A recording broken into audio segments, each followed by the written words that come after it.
चक्षुरुन्मिलितं येन तस्मै श्रीगुरवे नमः। नमयं विष्णुपदाय कृष्णप्रेष्ठाय भूतले श्रीमते जयकथकाचार्ये नामिने नमयाचार्यपदाय नितैग्रीवपदायिने गौरपदातमदाय नगरिग्रामपतिने नमयं विष्णुपदाय कृष्णप्रेष्ठाय भूतले श्रीमते भक्तिवेदान्तस्वामिने नामिने नमस्ते सरस्वतीदेवी गौरवाणी प्रचारिणे निर्विशेष शून्यवादे पाश्चात्यदेशतारिणे ओम नमस्ते श्री कुंडलिकाय कृष्ण प्रेमप्रदाय श्रीमद्वेन्द्र शिवकाय महावदनाय नमो महावदनाय कृष्ण प्रेमप्रदाय कृष्णाय कृष्ण चैतन्य नाम्ने गौरतिसे नमः हे कृष्ण करुणा सिंधु दीनबंधु जगत्पते गोपेश गोपिका कांत राधाकांत नमोस्तुते तप्त कांचन गौरांगी राधे निर्जरे विश्ववासिदेवी प्रणमामि हरे जय श्री कृष्ण चैतन्य प्रभु नित्यानंद श्री अद्वैत गदाधर श्रीवासादि श्री गौर भक्तवृंद हरे कृष्ण कृष्ण कृष्ण हरे हरे हरे राम राम राम हरे हरे ओम नमो भगवते वासुदेवाय ओम नमो भगवते वासुदेवाय ओम नमो भगवते वासुदेवाय ओम नमो भगवते वासुदेवाय ओम नमो भगवते वासुदेवाय ओम नमो भगवते वासुदेवाय श्रीमद् भागवतम अष्टम स्कंध अध्याय 12 श्लोक नंबर 22 एक फैन दरकार नहीं तो फैन का नजदीक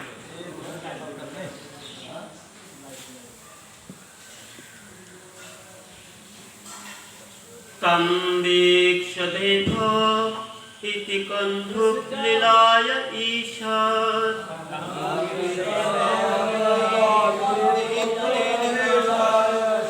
धीरा अस्फुटिस्मित विशिष्ट कटाक्षमुष्ट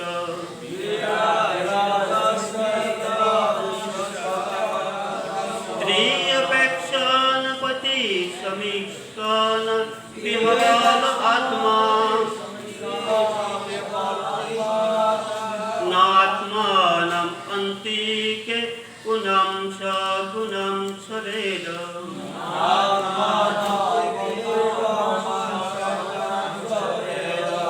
तं वीक्षदेव इति कन्धुलीलाय ईशात्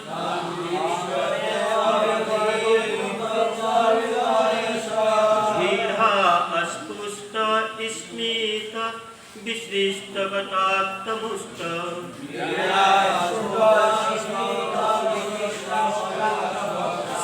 स्त्रियपेक्षेन पति समिष्कान विहवल आत्मा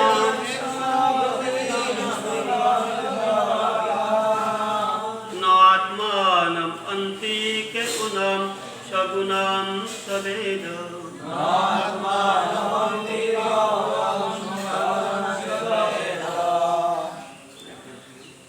तं वीक्षदेव इति कन्दुकलीलाय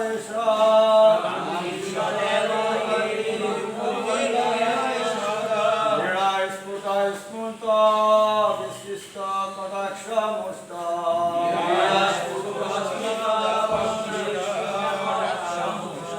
प्रेक्षण प्रति समीक्षण विबलात्मा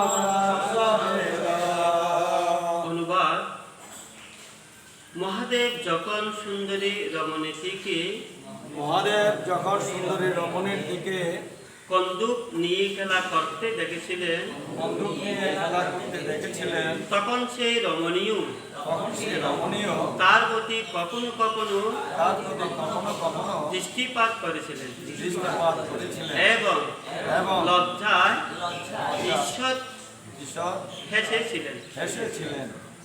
সেই সুন্দরী রমণীকে সেই সুন্দরী রমণীকে নিরীক্ষণ করে নিরীক্ষণ করে এবং এবং সেই রমণীকে সে রমণীকে প্রতি নিরীক্ষণ করতে দেখে প্রতি নিরীক্ষণ করতে দেখে মহাদেব তার মহাদেব তার পরমা সুন্দরী পত্নী উমা এবং এবং নিকটস্থ নিকটস্থ তার পার্শ্বদেরও তার পার্শ্বদেরও বিস্তৃত বিস্তৃত হয়েছিলেন। হয়েছিলেন।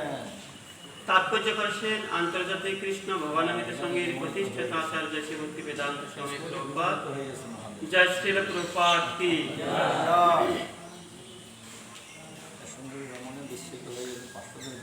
এই জড় জগতের বন্ধন হচ্ছে সুন্দরী রমণী সুন্দর পুরুষকে এবং সুন্দর পুরুষ সুন্দরী রমণীকে মোহিত করতে পারে।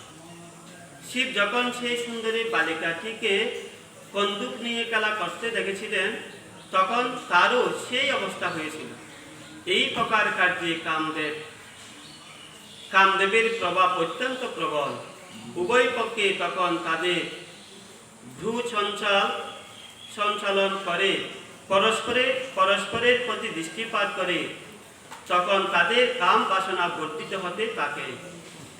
এই প্রকার কাম বাসনা বিনিময় মহাদেব এবং সেই সুন্দরী রমণীদের মধ্যেও হয়েছিল। উমাদেবী এবং শিবের পার্শ্বতারা যদিও শিবের পাশে ছিলেন, তবু সেই কাম উন্মোদনায় তিনি তাদের বিস্মৃত হয়েছিলেন।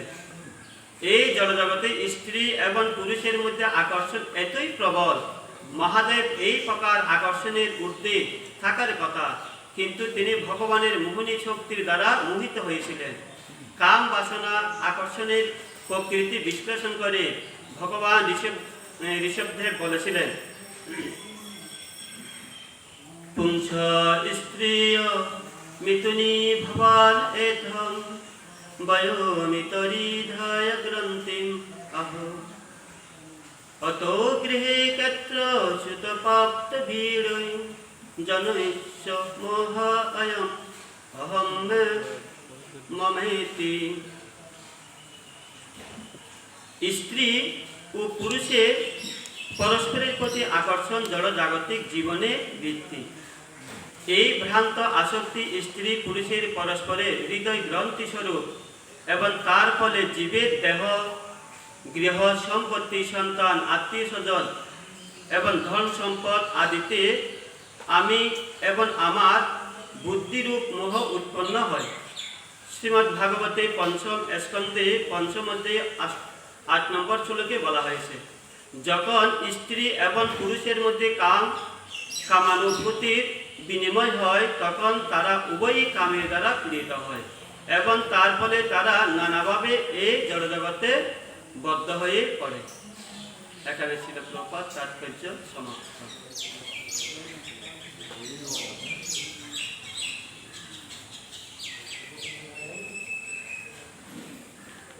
হরে কৃষ্ণ।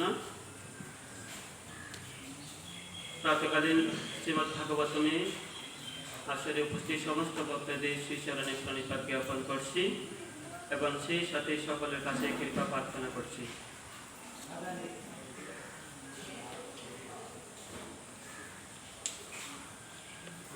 শ্রীমদ্ ভাগবতম অষ্টম স্কন্ধে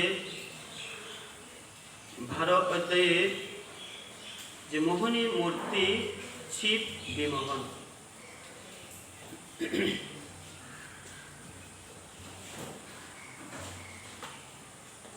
এই লীলায় আমরা দেখতে পাই ভগবান ভক্তের মনোভাব পূরণ করার জন্য শিবকে মোহিনী মূর্তি রূপে দর্শন দিতে গিয়ে দুইটি কার্য ভগবান সম্পাদন করেছিলেন। প্রথম হচ্ছে কি ভক্তের অভীষ্ট পূরণ, আর দ্বিতীয়টি হচ্ছে কি, এই বদ্ধ জীবদের শিক্ষার জন্য মায়ার যে ভাব এত যে ভয়াবহ, সেটা আমরা পরিলক্ষিত করতে পারছি। ভগবান গীতায় বলেছেন, দৈবী হেসা গুণময়ী মম মায়া দূরত্বয়।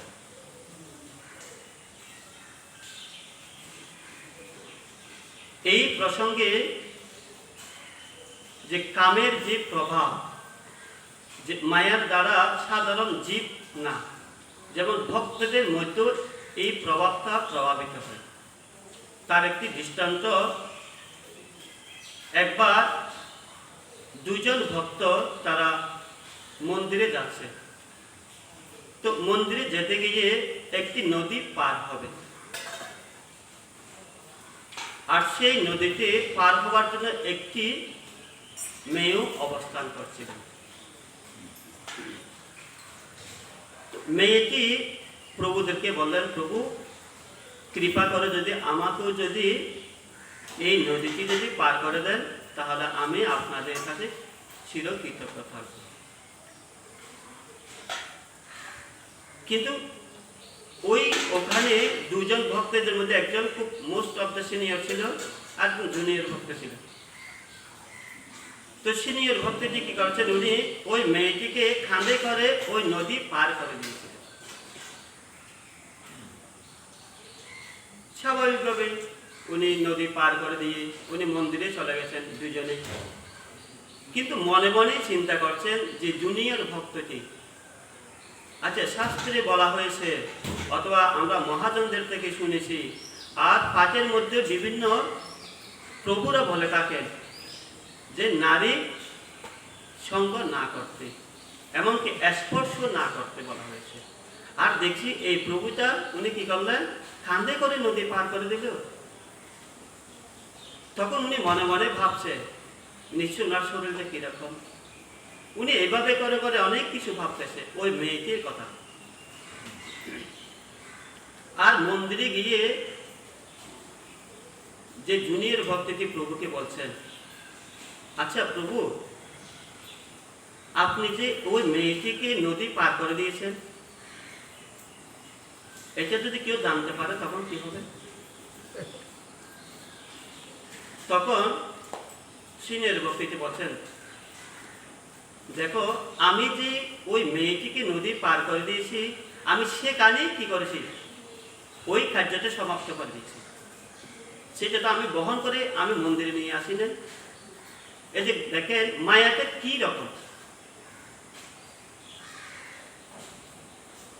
অর্থাৎ যে কৃষ্ণ ভাবনার যথার্থভাবে উপলব্ধি করতে পারবে, সেই কখনো কি এই সমস্ত মায়ার দ্বারা তাকে আক্রান্ত করতে অনেক কষ্ট হবে। যেমন গৌর কিশোরদাস বাবাজি মহারাজ, উনি এই জড়জগতের স্পর্শ থেকে অনেক দূরে থাকার জন্য উনি কি করতেন, বিভিন্ন নালা নর্দমাতে গিয়ে উনি কি জপ করতেন। কেননা যাতে সাধারণ বদ্ধ জীবরা বুঝতে না পারে উনি যে একজন মহাত্মা। কারণ আমরা দেখি যখন কোনো এরকম সাধু খুব ভালো পাঠ করে অথবা তার অনেক কেরামতি দেখা যায়, এই সমস্ত কিছুর প্রতি কি সাধারণ মানুষেরা কি হয়, তার প্রতি আকৃষ্ট হয়। কিন্তু এই আকৃষ্ট থেকে বাঁচার জন্য গৌর কিশোরদাস বাবাজি মহারাজ উনি কি করছিলেন, বিভিন্ন নালা নর্দমাতে গিয়ে উনি ভক্তি জীবন পালন করার চেষ্টা করছিলেন, যেন ওনাকে সাধারণ মানুষেরা কি না করতে পারে, ডিস্টার্ব না করতে পারে।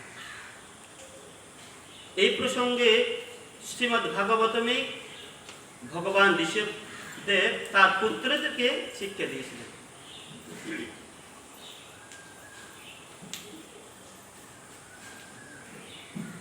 নয়ম দেহ দেহ ভজম নৃঢুকে কষ্টম কবন অহরতে বিতভুজম যে।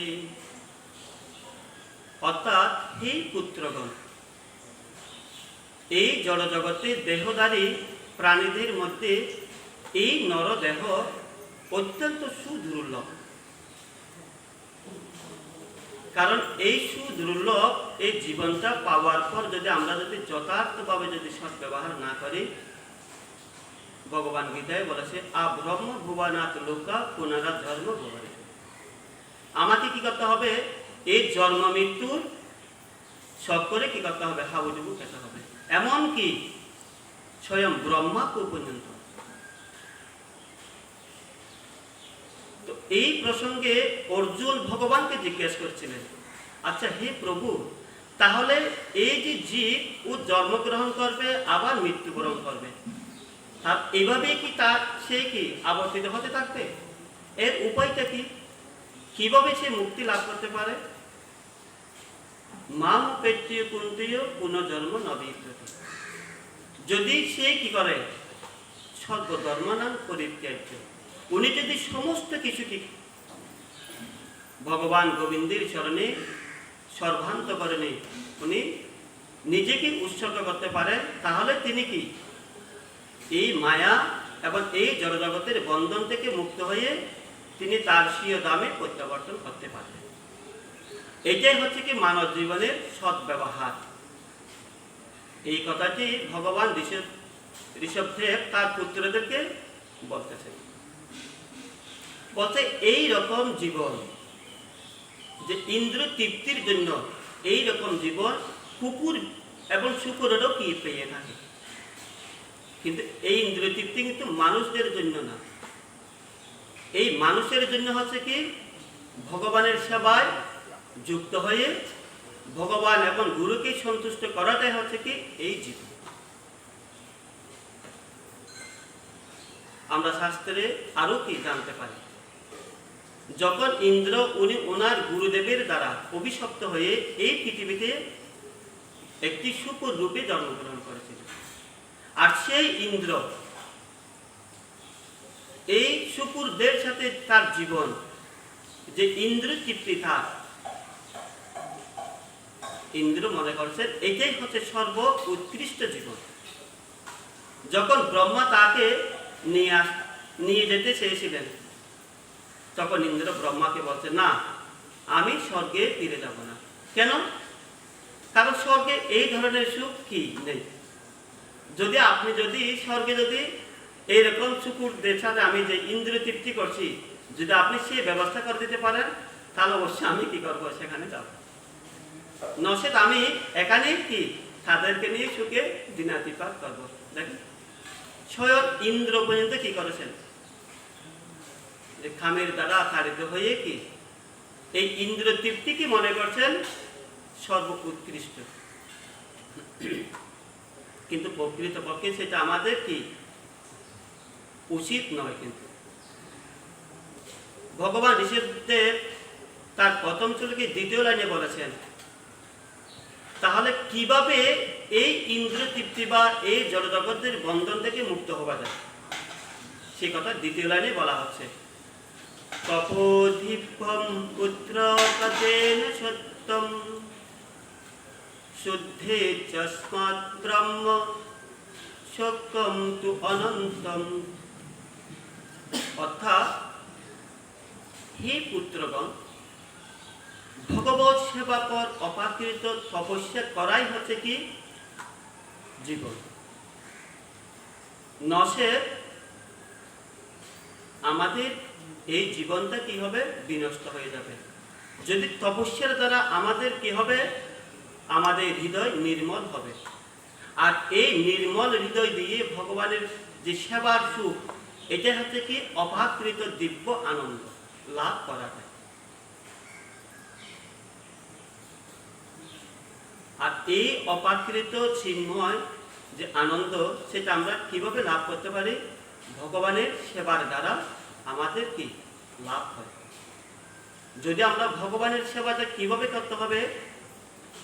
গুরুদেব অর্থাৎ কর্তৃপক্ষ যেভাবে নির্দেশনা দেবে ঠিক সেইভাবেই আমাদের কি ভগবানের সেবা করা উচিত। এখানে ভগবান এবং গুরুকে সন্তুষ্টি করার জন্য নিজের মন গড়া কি করা যাবে না, তাদের সেবা করা যাবে না। একবার গুরুদেব তার দুই শিষ্য গুরুদেবের খুব ভালো করে সেবা করছে, তো দুই শিষ্যের মধ্যে প্রতিযোগিতা হয়েছে, মানে কে কত ভালোভাবে কি গুরুদেবের সেবা করবে। তো প্রথম শিষ্য কি করেছে, গুরুদেবকে এভাবে করে মেসেজ করছে, আর দ্বিতীয় শিষ্য মেসেজ করতে গিয়ে উনি কি করছে, গুরুদেবকে চিনতে মারতেছে। এখন গুরুদেব তো বুঝতে পারছে আসলে এদের সমস্যাটা কি।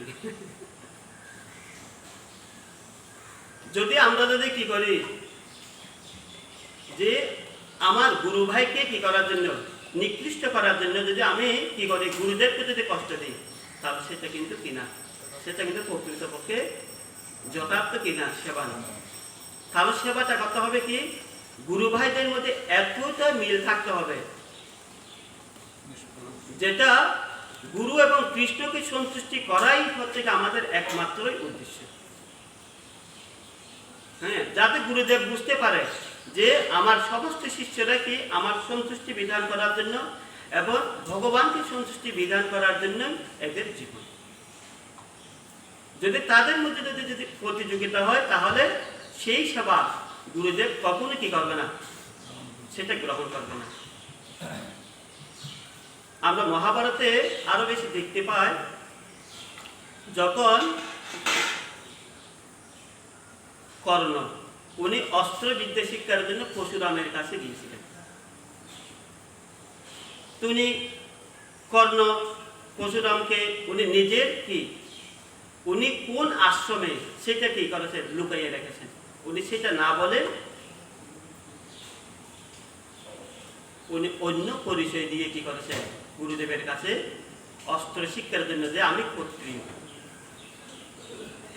অর্থাৎ নিজের পরিচয় কি করেন নাই, নিজের পরিচয় গোপন করে উনি কি অস্ত্র শিক্ষার জন্য পরশুরামের কাছে গিয়েছিলেন। তখন পরশুরাম ওনাকে সুন্দরভাবে কি করেছেন, শিক্ষা দিয়েছেন। তো একবার পরশুরামকে অর্থাৎ শিষ্য কর্ণ মেসেজ করতেন, আর সেই সময় একটি খুব দুষ্ট পোকা এসে কি করছে, কর্ণকে আঘাত করছে।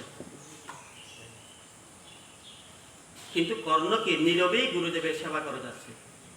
যদি এই ধরনের পরিস্থিতি আমাদের মধ্যে যদি হয়ে থাকে, আমরা কি করব, নিশ্চয় গুরুদেবকে বলবো, গুরুদেব আমাকে একটি পোকা কামড়াচ্ছে, আপনি যদি বলেন আমি এই পোকাটা কি তাড়াতে পারি।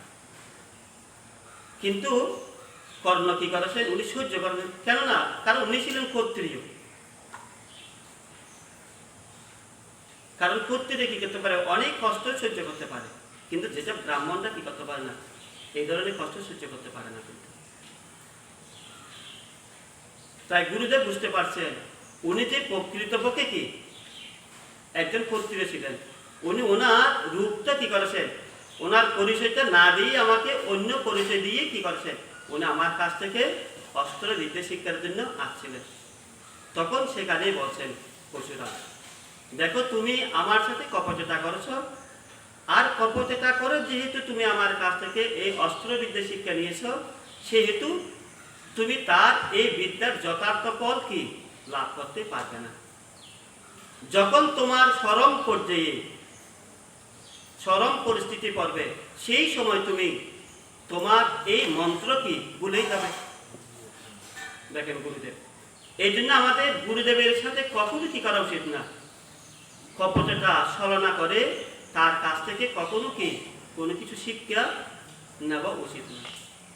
কারণ শাস্ত্রে বলা হচ্ছে বিদ্যা বিনয়ী, অর্থাৎ বিদ্যাটা হচ্ছে কি খুব বিনয়ী। আমরা যে জ্ঞানগুলো লাভ করছি সেটা এত বিনয় সহকারে কি করতে হবে, গ্রহণ করতে হবে। আমাদের যে যশোর মন্দিরের যে অধ্যক্ষ শ্রীপাদ ভদ্রনিমাই প্রভু, গত পরশু দিনে উনি দেখা রাখছেন। তো আমি ওনার একটি কমেন্টস পড়ছিলাম। একবার চট্টগ্রাম থেকে একজন ভক্ত মন্দিরে গিয়েছিলেন, আর মন্দির থেকে উনি বাড়িতে ফিরবে। তো ওনার গাড়ি আসার কথা ছিল 10টায় রাত, কিন্তু সেটা আস্তে আস্তে হয়ে গেল 2টা 30 মিনিট।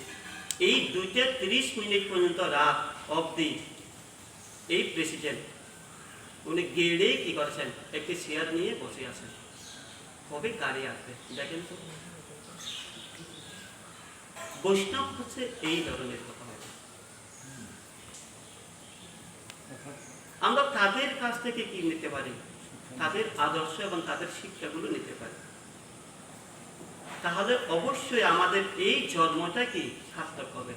কখনো আমরা এই ধরনের মায়ার ফাঁদে কখনো কি পা দেব না এবং বিপদগ্রস্ত হব না। কারণ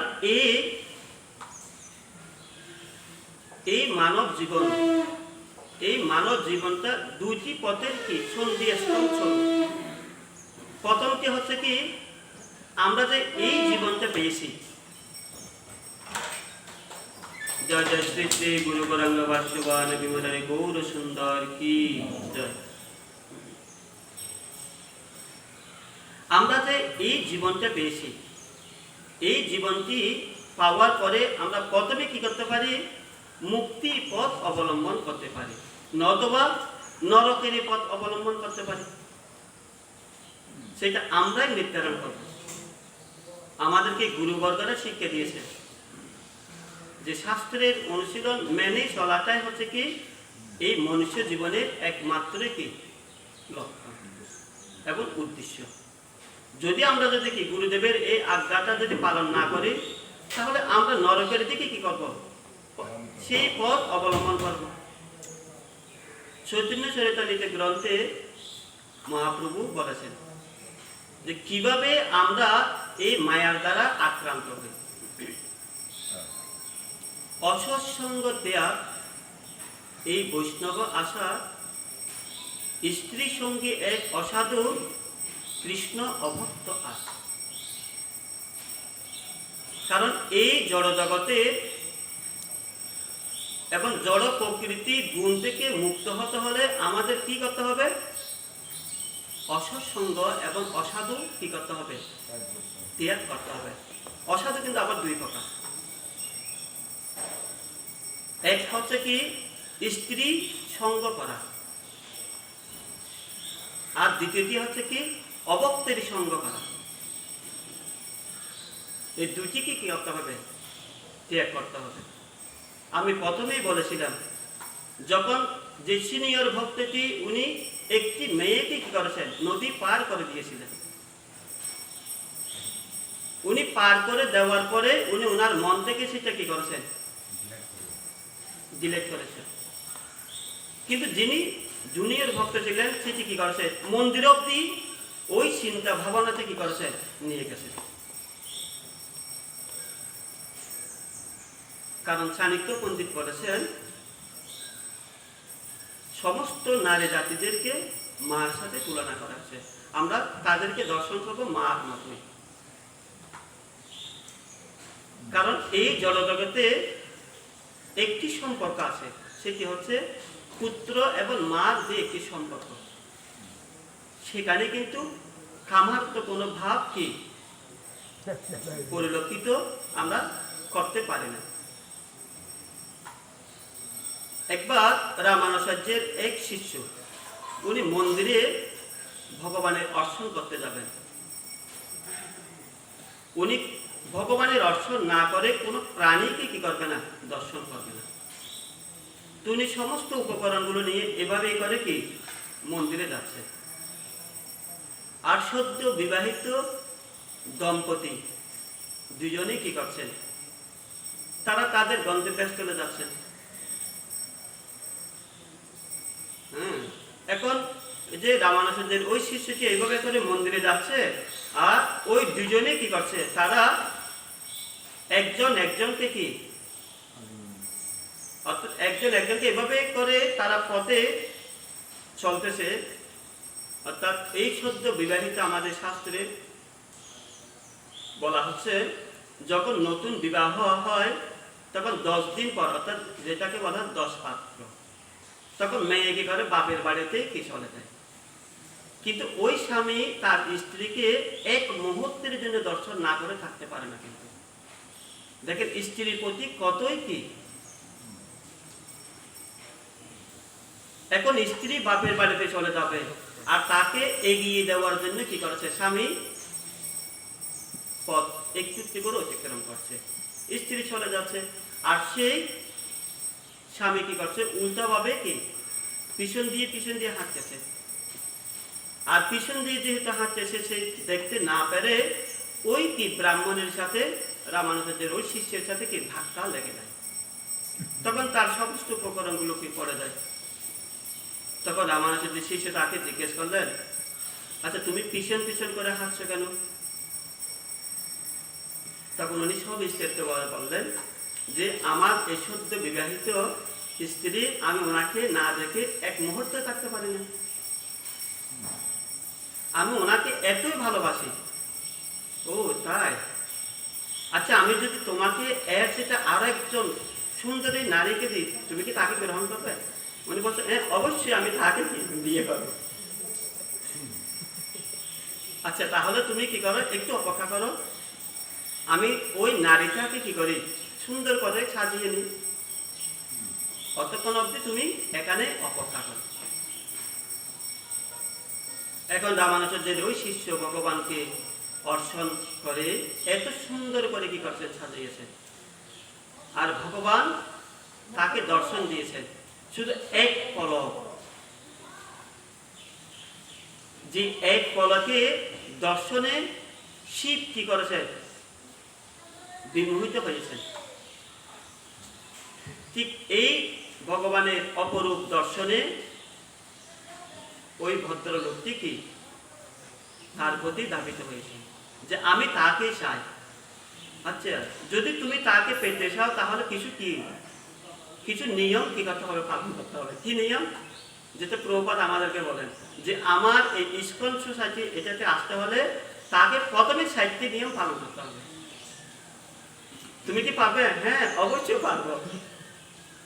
কিন্তু এই বর্তমান সমাজে যদি বলা হয়, যখন ছিল প্রভুপাদ প্রথম আমেরিকাতে গিয়েছিলেন, তাদেরকে বলেছিলেন যে তোমাদেরকে 60টি জিনিস পালন করতে হবে, তখন তারা অপশন রাখছে যে আমাদেরকে অন্তত পক্ষে কি করে একটি কি সুযোগ দেন, কি সেটি হচ্ছে কি হ্যাঁ আমরা কি আমিষ আহার বর্জন করতে পারবো, ধুতে ক্রিয়া বর্জন করতে পারবো, সমস্ত খেলা বর্জন করতে পারবো, একটু স্ত্রী সঙ্গ করবো। কারণ এই জড়জগতে এই নারীটাই হচ্ছে কি, অর্থাৎ এখানে বলা হচ্ছে শুধু এখানে নারীর না, এখানে উভয় পক্ষে। এখানে প্রভুপাদ তাৎপর্যে বলেছেন সুন্দরী রমণী সুন্দর পুরুষের প্রতি, আর সুন্দর পুরুষ সুন্দরী রমণীর প্রতি পরস্পরের প্রতি কি আকৃষ্ট হয়। এখানে ইন্ডিকেট করে কাউকে কি বলা হয়নি, অর্থাৎ উভয়ের প্রতি কি আকৃষ্ট হয়। তখন ওই ভদ্র লোকটি কি এই 60টি নিয়ম পালন করার মধ্যে দিয়ে উনি কি ভক্ত হয়ে গেছেন। আর ভক্ত হওয়ার পরে তখন উনি বুঝতে পারছেন যে নারীর প্রতি কি এত বেশি লোভায়িত হওয়া উচিত নয়। তখন উনি সুন্দরভাবে কৃষ্ণ ভগবানের সাথে যুক্ত হয়ে ভগবত ভক্তি অনুশীলন করেছেন। তাহলে এখানে যে শ্রীমদ ভাগবতমে ভগবান ঋষভদেব তার পুত্রকে শিক্ষা দিয়েছেন, অর্থাৎ সত্যম শুদ্ধ সত্যম, অর্থাৎ নির্মল হৃদয় দ্বারা ভগবানের এই অপাকৃত আনন্দ লাভ করা যায়। অর্থাৎ নির্মল হৃদয় দিয়ে। এই প্রসঙ্গে জগন্নাথ দেবের খুব সুন্দর লীলা আছে। একবার জগন্নাথ দেবের এই পুরীতে দক্ষিণ ভারত থেকে প্রভু দাস নামে একজন ভক্ত আসছিলেন, আর সেখানে এসে পান বিক্রি করছেন। তখন উনি মনে মনে ভাবছে, ভাই আমি আমার এই পান সবাইকে খাওয়াচ্ছি, যদি আমি আমার এই পানটা যদি ভগবানকে দিতে পারতাম তাহলে আমার এই পান বিক্রিতে কি হতো, সার্থক হতো। উনি এভাবে করে মনে মনে ভাবছে, আচ্ছা আমার এই মনের কথাটা আমি কাকে বলতে পারি? কোনো পান্ডাকে বলি, আর সে পান্ডাকে আমার কথা শুনবে? কিন্তু প্রকৃতপক্ষে মনের কথা খেয়ে শুনতে পারে? একমাত্রই ভগবান কি শুনতে পারে। এই পৃথিবীতে ভাবার কথা ছেলে শুনে, ছেলের কথা কি বাবা শুনে, অর্থাৎ মুখের কথা সবাই কি শুনে, কিন্তু মনের কথা কিন্তু কেউ কি জানতেই পারে না। একমাত্র মনের কথা কে জানতে পারে? ভগবানই একমাত্র জানতে পারে। তখন ভগবান জগন্নাথ দেব উনি চিন্তা করছে, বা আমার এই কি ভক্ত, ওনার কত অভিলাষ, ওনার এই নির্মল হৃদয় দিয়ে উনি কি মনে মনে ভাবছে, ওনার কি এই ফান আমাকে খাওয়াবে। তখন ভগবান কি করছেন, জগন্নাথ এবং বলদেব প্রতিদিন রাত্রে উনি ব্রাহ্মণ বেশি কি করছেন, প্রভুদাসের গৃহে গিয়ে কি পান খেয়ে আসছেন। আর সেই মন্দিরে রামদাস নামে একজন ভক্ত পান্ডা, উনি জপ করতেন। আর প্রতিদিন দেখতেন কি দুজন বালক এত সুন্দর কুচকুচি চেহারা, এরা যায় কোথায়? উনি একদিন, দুদিন, 3 দিন এভাবে পরিলক্ষিত করলেন। দেখছে একটা গৃহে গিয়ে কি করে, কিন্তু কি করে সেটা কিন্তু জানতো না। এর পরের দিন রামদাস কি করছে, সেই গৃহে গিয়েছে। আচ্ছা তোমার গৃহে 2টি ছেলে আছে, তারা কি জন্য আছে? বলছে পান খাবার জন্য আছে। ও আচ্ছা, তারা কি পুষে দেয়? বলছে না তো। কেন পুষে দেয় না? তুমি যদি পুষে না নাও তাহলে তোমার ব্যবসাটা কিভাবে চলবে? আর এমনিতেই তুমি কি করো, সারাদিন মন্দিরে বসে থাকো। কারণ এই প্রভুদাসটা শুধু সংসার চালানোর জন্য যতটুক প্রয়োজন অতটুক পান বিক্রি করে মন্দিরে সারাদিন বসে থাকে ভগবানকে দর্শন করতে। হ্যাঁ, তখন যে তুমি এমনিতে কি করো, মন্দিরে সারাক্ষণ বসেই থাকো, আর যদি তুমি তাদের কাছ থেকে যদি পয়সা না নাও তাহলে তোমার সংসারে চলবে কি করে? আচ্ছা আমি তো সেটা কখনো ভাবি নাই। বলছে কেন? বলছে আমি এই জন্য ভাবতে পারছি না, আমি যখন তাদেরকে পান দিই আর তাদেরকে দেখে আমি তাদের প্রতি বিমোহিত হয়ে যাই, আরে এত সুন্দর, আর আমার পয়সা নেবার কথা মনেই থাকে না। আচ্ছা ঠিক আছে, তুমি আমাকে কি ভালো কথা মনে করে দিয়েছ, এরা যখন কালকে আসবে তখন আমি কিন্তু কি করবো, টাকা নিয়ে নেব। যখন এরপরে কি করছে, জগন্নাথ বলদেব আবার ওই প্রভুদাসের গৃহে গিয়ে কি করছেন, পান খেয়েছেন। আর পান খেয়ে কি করছে, এরা চলে যাচ্ছে। এই এই কোথায় যাচ্ছে তোমরা, টাকা দাও। বলতে আমরা তো টাকা আনি না। কেন? তুমি তো আমাদের কাছ থেকে টাকা নেও না, এর জন্য আমরা টাকা আনি নাই। আগামীকাল আসলে আগের টাকাগুলো সব দিয়ে দেবো। বলছেন আমি বিশ্বাস করি না, কি তোমরা এরকম করে এরকম বলে কি চলে যেতে চাচ্ছ, তবে আমি বিশ্বাস করব তোমাদের একটি বস্ত্র দিয়ে দাও। হ্যাঁ, তোমরা দুজনের থেকে যে কোনো একটি কি, যে কোনো একজনে একটি চাদর আমাকে দিয়ে দাও। তখন কি করেছেন, ওখানে জগন্নাথ দেব উনি ওনার গায়ের চাদরটা কি করেছেন, প্রভুদাসকে দিয়ে দিয়েছেন।